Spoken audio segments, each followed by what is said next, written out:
If you have a true strange or scary story you'd like to share with the channel, go to astheravendreams.com and click the button to send it my way. And as always, thank you.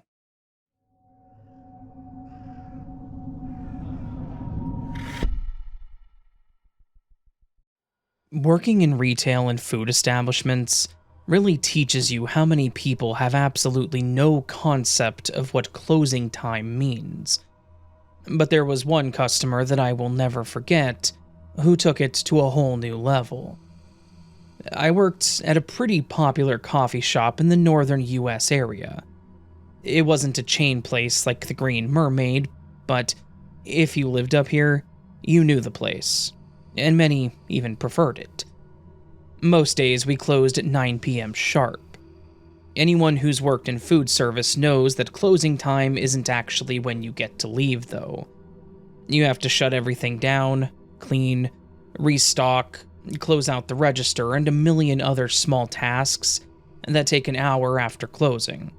That's why we would start our closing procedure around 8:30. And this isn't just something us baristas started to do. This came from management. Just wanted to put that out there before anyone says that this was our fault. We would clean the espresso machines, count the pastries for donations, sweep, and mop, and then dump the remaining coffee because no one wants our old burnt coffee anyways. If we got late orders, 98% of the time they would go through the drive-thru, and that late, it was typically hot chocolate or tea orders, not coffee. But when we got the random espresso person, we obliged. No grumbles about it. At least they didn't come in and muck up the floors. But this one guy, he made closing infuriating. We referred to him as Last Minute Larry, which seemed to fit anyways since according to his credit card, his name was Lawrence. Like clockwork, Larry would show up at 8:58 p.m., or sometimes right as we were locking the doors. This isn't an exaggeration either. He showed up between 8:58 and 9 p.m. He always ordered the same thing, a large vanilla latte with an extra shot and caramel drizzle. It doesn't sound complicated, but when you've already cleaned and broken down everything, it means pulling everything back out, re-cleaning it all, and pushing your closing time back at least 15 minutes. It was maddening. There was one time, on a whim, that I made his drink a little earlier, expecting him to show up. So, as he swiped his card to pay, I handed him his drink, smiling, thinking I did a good thing. But, again, he didn't thank me. He took a drink and immediately complained that it wasn't hot enough, and told us to remake it. So, now he not only wasted our time, but even our supplies. We had to make a whole new drink, all because I tried to make it 1 minute earlier. And that's it. I was finishing it as he was paying. But even with all that, the worst part, in my opinion, was his smug smile. He knew exactly what he was doing. It was one thing if they actually apologized for showing up late, or got something simple like a triple shot or tea, but he wanted a latte with whip and drizzle. And not once did he apologize or ever thank us. He would say things like, "Oh, made it just in time," and then would slurp it so loud as he walked out, not saying another word to us. This went on for months. My manager Jenny was too nice to turn him away, saying we technically weren't closed, so we had to serve him. Was he a jerk and ungrateful? Well, yeah, but she wasn't wrong. So every night we'd finish up, but I actually stopped cleaning the espresso machine until the doors were locked. Then, for just a sliver of a moment, we got what we considered a satisfying moment. It was the Wednesday before Thanksgiving. We had signs posted inside and out, and even the drive-thru showing our holiday hours. It said that we were closing early on that Wednesday at around 5 p.m., and that we would be closed on Thursday. Like I said, the signs had been up for weeks. So there we were, a little past 5 p.m., and we already had the doors locked and were in the midst of our closing tasks. I was out in the lobby, mopping as we were just about to finish with everything, when I heard a loud thud. It was the sound of our door being pulled on. It was Larry. He looked at the door confused and pointed at me, gesturing to open it, as he stood there smiling. I walked up to the door, also smiling, and told him that we were already closed, and I apologized. The smile quickly turned into annoyance. He said I was wrong, that we didn't close until 9. I explained to him the hours for the holidays, and even pointed to the sign on the door. The look on his face as he read it, seriously, I've never seen someone look so personally offended by a closed sign.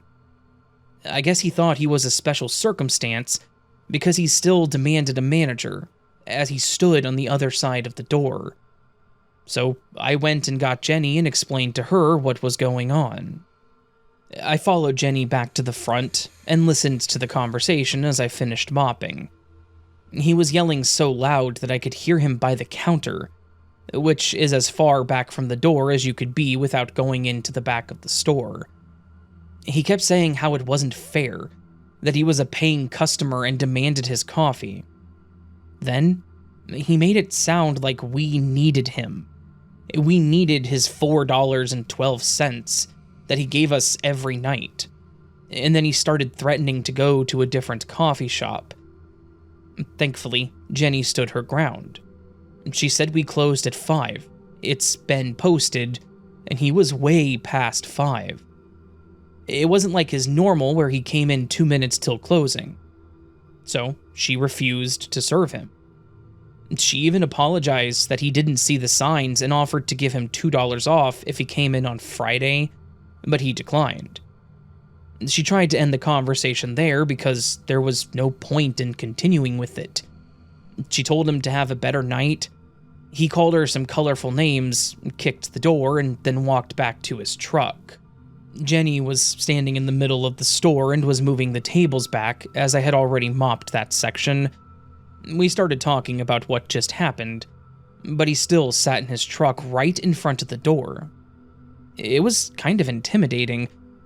Was he going to just stay there until we left? Was he crazy enough to do something to us when we did? I asked Jenny about it, and she said that if he didn't leave in the next few minutes, she would call it in, not feeling comfortable with him being there either.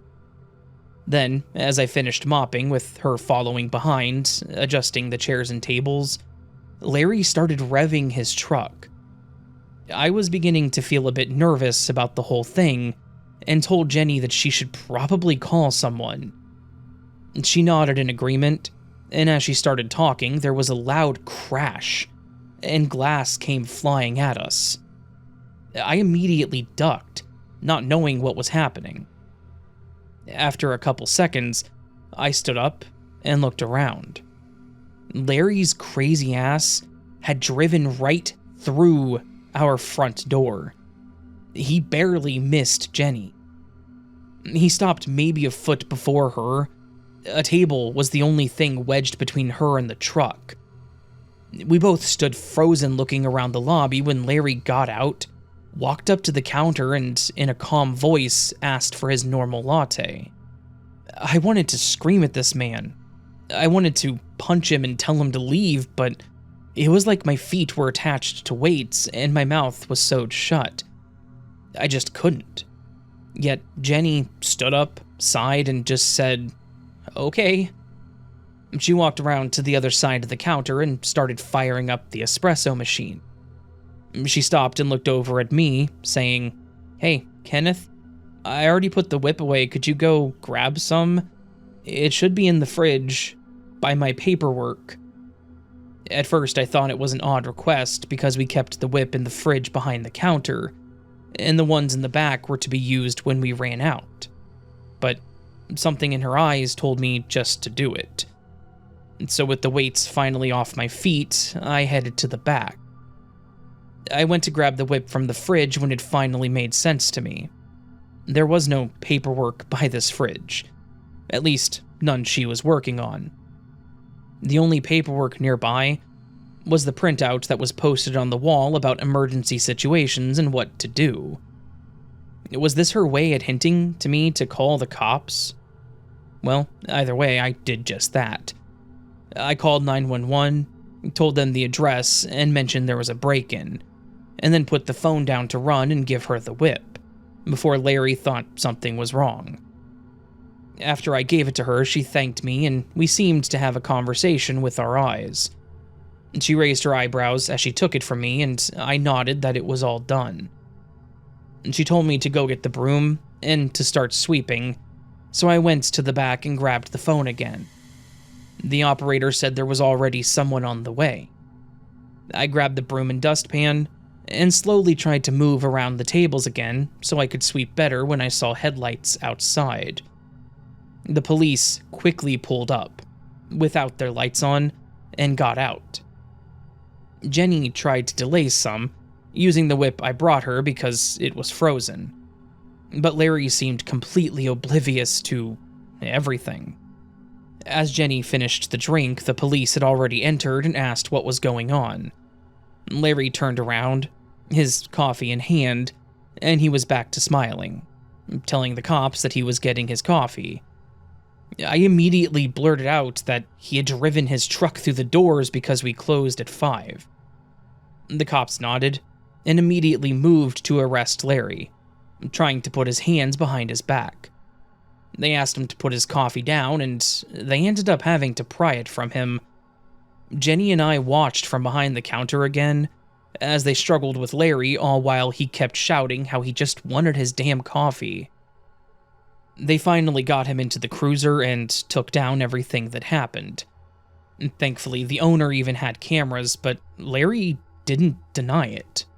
He said he did it to get his coffee, and that he wasn't even wrong for it either.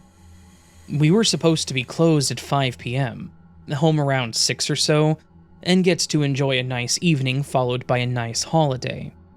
But instead, Jenny and I were there until almost 10 p.m., talking to the police, the owner, who we called of course, and the tow service to take his truck, not to mention all the cleanup that we had to do. The time after that was definitely a bit awkward.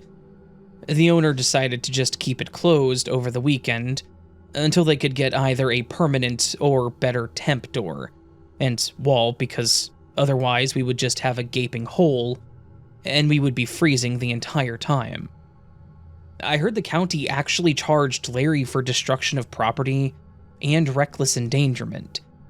He had also been banned from other places for his aggressive behavior, so I guess it was just our turn. Thankfully, we never saw Larry again, or anyone like that. Jenny seemed to be more willing to put her foot down to people coming in at the last moment, which I liked. She really set the expectation, and I feel like people knew not to test her. I've had some pushback on both sides of this too, saying that it was our fault for not just helping him. And maybe they're right. Could we have served him because it was still before closing? Sure. And we did, and got over it. But was he right to drive through the building and damn near kill someone to be serviced? No, absolutely not. That is never a solution. If you need coffee that bad and that late, maybe consider stashing some instant coffee at home in case of an emergency.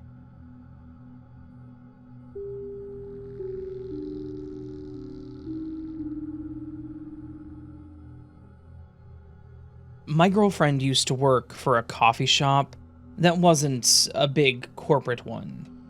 It was locally owned, and the old lady that owned it was the nicest person ever.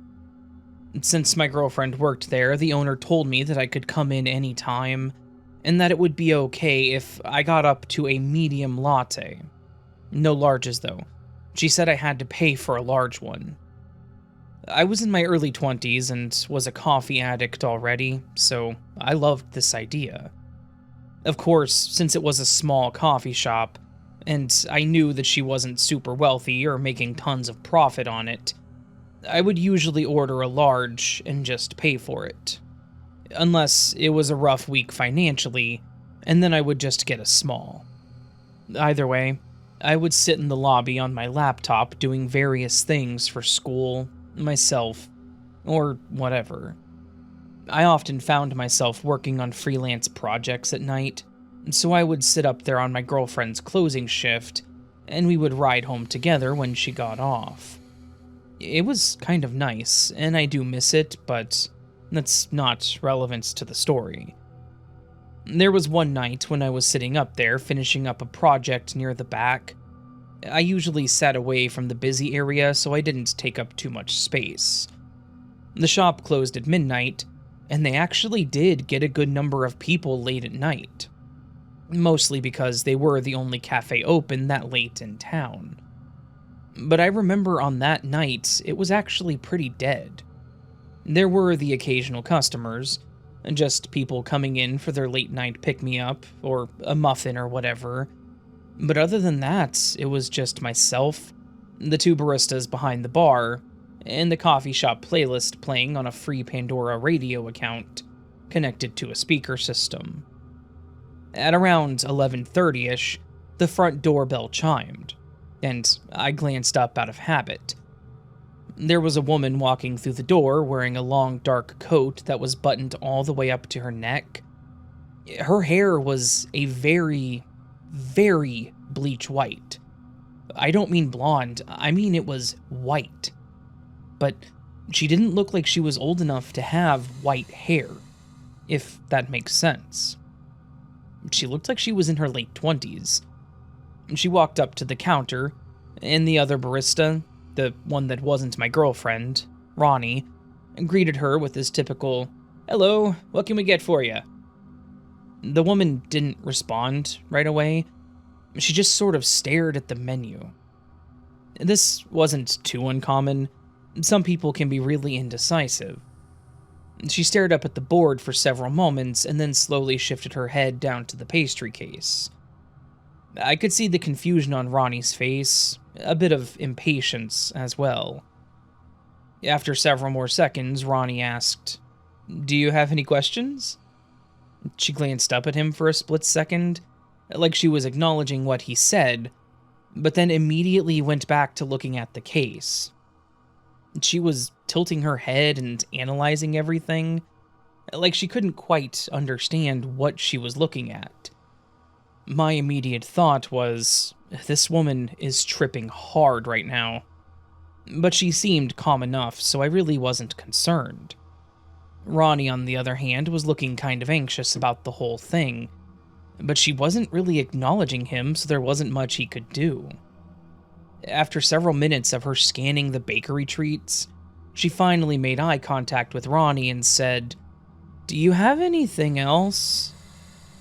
Ronnie kind of stuttered to answer her question, saying, I mean, we have all these pastries, and we have all the coffee listed up on the board, but we do have a few other things, like breakfast sandwiches.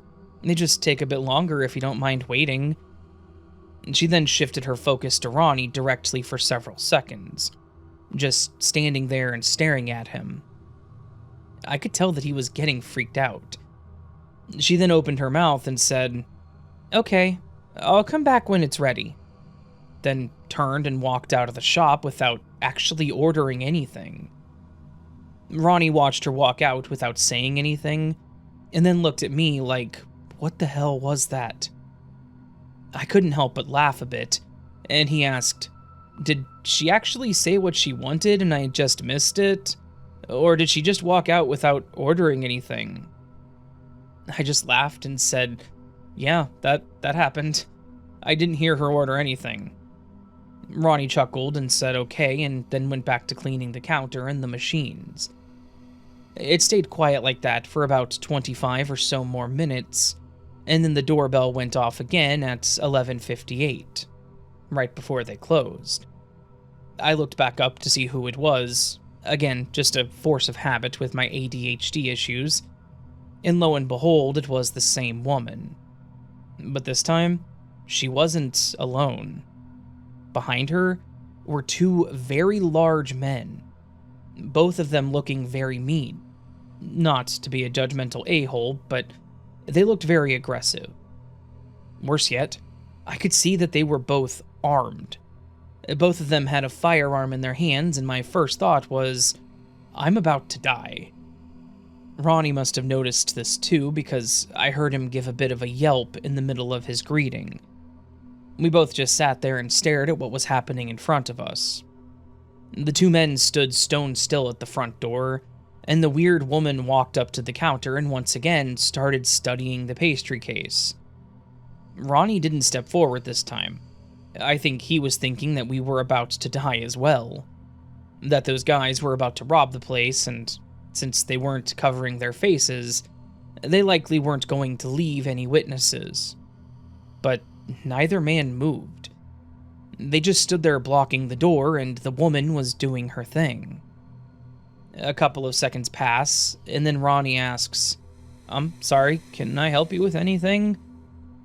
I watched then as the woman stood straight up and looked him dead in the face. She leaned over the counter and got super close to his face. Like she could have bumped forward a bit and kissed him. And that's how close she was. And then she just smiled and said, "Chocolate muffin." Ronnie almost didn't register what she was asking for. But when it clicked, he fumbled with the tongs and got one out of the case and put it in a to-go bag, and then placed that on the counter. The woman grabbed the bag, put it to her face, and just took a big whiff in, like she was absorbing the smell of the muffin. She then tossed the muffin back on the counter and walked toward the men at the door, and the three of them just exited like it was the most normal interaction to ever happen at the coffee shop. Ronnie stood there confused. I sat there watching the door like, what the hell? And eventually my girlfriend came out from the back to ask if everything was okay. Ronnie broke down and started telling her about the woman and what all had happened. She didn't get to see it since she was in the back the whole time doing closings, so she was none the wiser. Ronnie grabbed the muffin from the counter and asked me if I wanted it. I laughed and told him no, and he tossed it, and then immediately locked the front door, saying that he didn't want her coming back. They went and finished up the closing duties, and that was pretty much the end of the night. Neither myself nor Ronnie had any idea what that was, who that lady was, why she was so wonky, and why she just wanted to sniff the muffin. But that's what happened. Definitely a bizarre situation to be in, and I was a bit terrified when the dudes walked in, but other than that, it's a damn fun story to bring up randomly when I'm hanging out with Ronnie.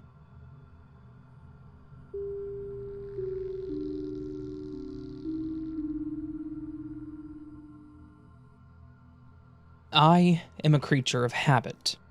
Every morning, I got up at 6 a.m., got ready for the day, and went to a cute little coffee house up the street from my apartment. I typically got the same thing.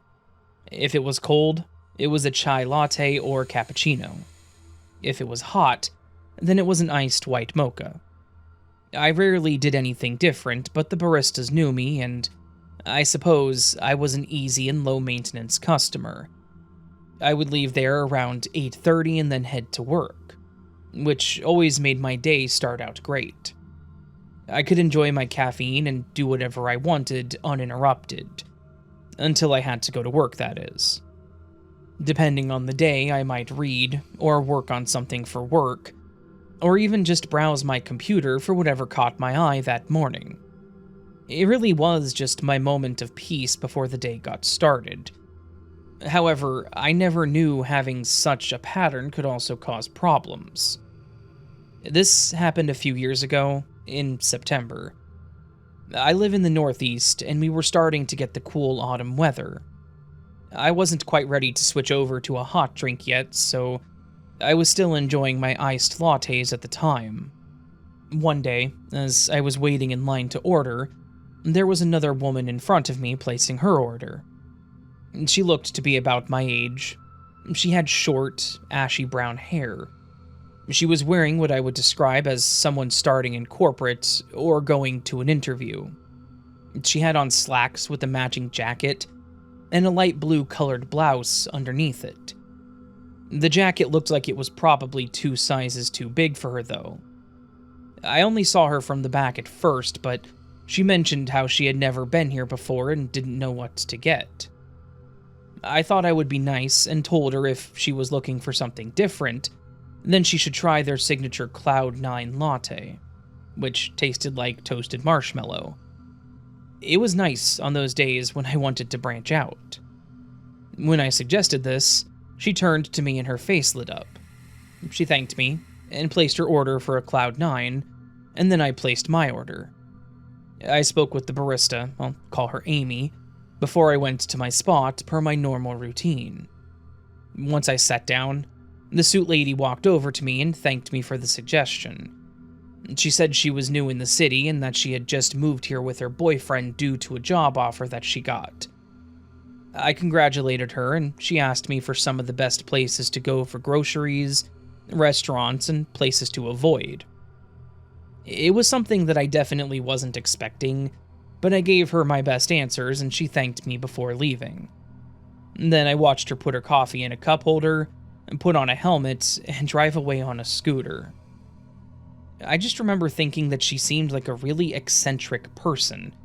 Wearing a business suit and driving a scooter really seemed to tickle me. As the week went on, I would visit the coffee house and the suit lady would come in shortly after me. Typically, I was already sitting down by the time she got there, so I would smile or nod at her. She would order and then she'd sit at the table across from me every time. Her choice of seats didn't seem odd either. Maybe she saw me as a familiar face and wanted to sit close. Not to mention, I was always in the same seat, so others doing the same really wasn't weird to me either. But it started escalating from here, which is when I felt things were off. Suit lady didn't have a purse, but just a fairly large backpack. Once she sat down, she would pull out a laptop, a notepad, and a pen. I would glance up to see the reflection of the laptop screen on her glasses as she scrolled through pages. She would write things down and sip her coffee. Pretty normal-looking stuff at first. But one day, I started getting the feeling that I was being watched. Now, of course, I had obviously glanced at her a few times doing the normal people-watching that I and many other people do. I may look up and see her writing away, or others who scrape the chair across the floor, just things like that. But this feeling I was getting was like someone's intent was to watch me. I looked up from my book and looked around the room while I stretched, trying to make it look normal. That's when I noticed Suit Lady, let's call her Susie, staring at me, with her hand on her chin holding it up. It was like she was daydreaming or spacing out, but staring right at me. It was kind of weird. When we locked eyes, I smiled and nodded, but she didn't break. So I just looked back down at my book to ignore it. But every so often I would look up and she would still be staring at me. Strange, but it didn't feel too weird. Once 8:30 hit, I started packing up, and as I was walking by Susie, she flipped her notepad over and was closing her laptop. With her apparel, which was another suit-like outfit, maybe she was working on something confidential at work and took it seriously. As serious as you could working on it in a public place, I guess. But it only seemed to get weirder. She started coming in at the same time as me, and was ordering right after me. However, she always ordered the same thing as me. At first, I thought she was just trying something different, but it was every time. Here's the thing. I switched to my hot drink, a chai latte, and so did she. However, I don't think she liked chai because I watched her take a drink and her face soured. She didn't take another drink while we were there, but she did continue watching me. But day after day, I would order my chai, and so would she. She never drank it. Why continue to get something if you didn't like it? So now she was copying my drink and still continued to stare at me. Sometimes she would look at me and then back down at her pad and continue writing furiously. You would think there was a board behind me or something that she was writing down, but there was nothing there. I thought her ordering my drink and staring at me was strange enough, but she kept surprising me. She came in wearing what I can only assume to be a wig. I have long dark auburn hair, and she came in one day with long auburn hair. You can't exactly grow your hair from shoulder to mid-back overnight, so it had to be a wig. But her wearing a wig isn't the problem. It was the fact that it looked just like my hair. I know what you're thinking, though. Maybe she liked the color or style. That's harmless, right? Sure. But how would you feel if that same person, the one staring at you, ordering your drink, matching your hair color and style, then walked into the coffee house wearing almost the exact same outfit you wore the previous day? I would say that my style is more grunge or cottagecore, depending on the day. Definitely not the corporate suit style, the style that she always wore. This day, she walked in wearing an olive green overall dress, a lacy cream-colored long-sleeve shirt underneath, tights, and brown boots. I got the dress from a local store and it had a mushroom pattern on it, so I knew it was the same one. The blouse and boots looked almost identical, and the tights were plain black. The ones I had wore had a bug pattern on them. That was the only difference.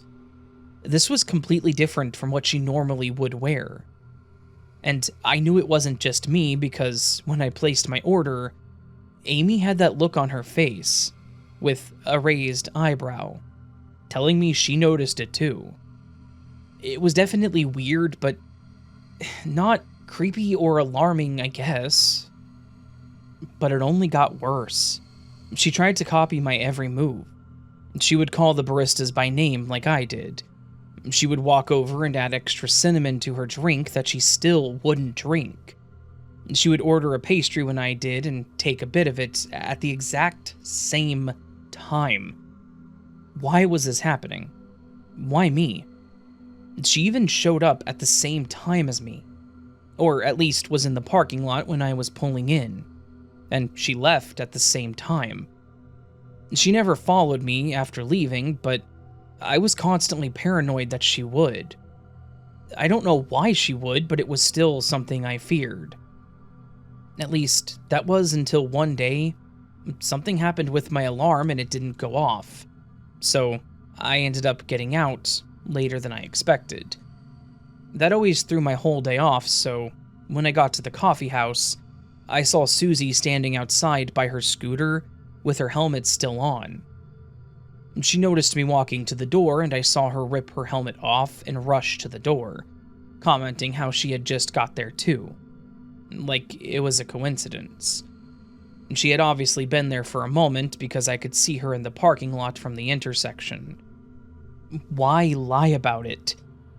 I got my coffee and sat down and decided to take the time to finish a puzzle game on my phone, to try and mellow out since I was already annoyed. But again, I saw her staring at me. This time I could tell by the reflection of her glasses, which are now large round glasses like mine, that her laptop wasn't even on. It was a black screen, but she was acting like she was doing something on it. But sure enough, she was also staring at me. I was not in the mood, and it was weirding me out how much she tried to and succeeded at looking like me, so I decided to call it quits and head out to work early. Again, Susie was always there until 8:30, so her leaving at the same time as me made no sense. As I walked out, she made a comment like, "Early workday, huh?" And I stopped and just stared at her. Finally, it came out. I told her how uncomfortable she had made me by staring at me, and asked why she was dressing like me. I'll never forget the crazy look in her eyes and the creepy smile she gave me. She took what I said as a compliment. She thanked me for noticing and talked about how perfect I was. She said the way that I dressed and how I carried myself, it looked like everyone respected me. The only people she saw me interact with were the baristas, and that's not because they saw me as someone with power, but because it was mutual respect. We got to know each other. Hell, I'd even house sat for the owners before. But that was the thing. She took all this as me being someone special and she wanted to be me. Those were her words. She said she could start a fresh new life here being me, and no one would know the difference. Then, she asked me if I wanted to swap lives. I told her to leave me alone and stop following me and walked off. I drove to work, taking a different route, hoping she wouldn't follow me. Had she followed me to work before, I had no idea, but I didn't want to take any chances. Unfortunately, she bothered me enough that I stopped going to the coffee shop for a couple of weeks. I got a text from the owner one day asking if I was okay, which made me go back. Amy and the owner were working that morning, and as soon as she saw me, Amy's eyes got big and she asked if I was okay. I explained to her about how Susie had freaked me out enough to not come back for a while, and she explained what happened afterwards. She said that Susie continued to show up, but she never came in. She would pace the parking lot looking around, and then would leave at 8:30 a.m. She would stand out there for almost 2 hours, as if she was waiting for me to show up. But just a few days prior to me coming in, the woman had a meltdown outside, scaring some customers, and the owner had to tell her to leave, as now she was just loitering and possibly becoming a problem. Since then, she hadn't come back. It was disturbing to hear that she seemed to wait for me, but was relieved that she was finally gone. Every time the door opened for about a week or so, I shuddered, fearing that I would see her walk in, but she really never did come back. So, what was the point in all of that? To completely change your wardrobe to match someone wouldn't exactly be cheap. And what the hell did she mean by me being perfect and starting a new life? What was wrong with hers? I don't know. Even if she was harmless, or mostly harmless, part of me thinks there was something more to her. Maybe she just needed help, but with how quickly she clung to me and fell apart when there was a change, it was just unsettling to me. I just hope that she found something about her own life and clung to it, rather than copying someone else's.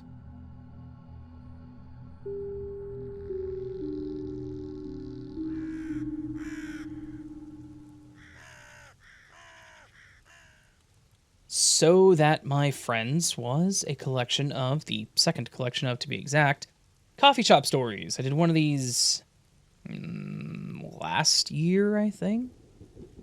I don't know.